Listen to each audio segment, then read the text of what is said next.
স্টেটে ইলেকশন হচ্ছে, বাংলা, তামিলনাড়ু, কেরালা, আসাম। তামিলনাড়ুতে বিজেপি গভর্নমেন্ট নেই, তাই এসআইআর হবে ইলেকশনের আগে। কেরালায় নেই, তাই এসআইআর হবে ইলেকশনের আগে।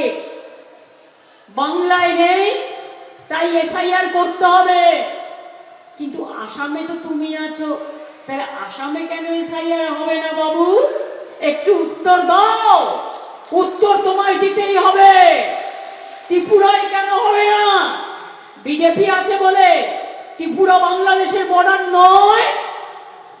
বলুন, রোহিঙ্গা যদি আসে, বাংলায় তো বর্ডার নেই, আসে মণিপুর হয়ে, মিজোরাম হয়ে, নাগাল্যান্ড হয়ে, সেখানে কেন এসআইআর হবে না?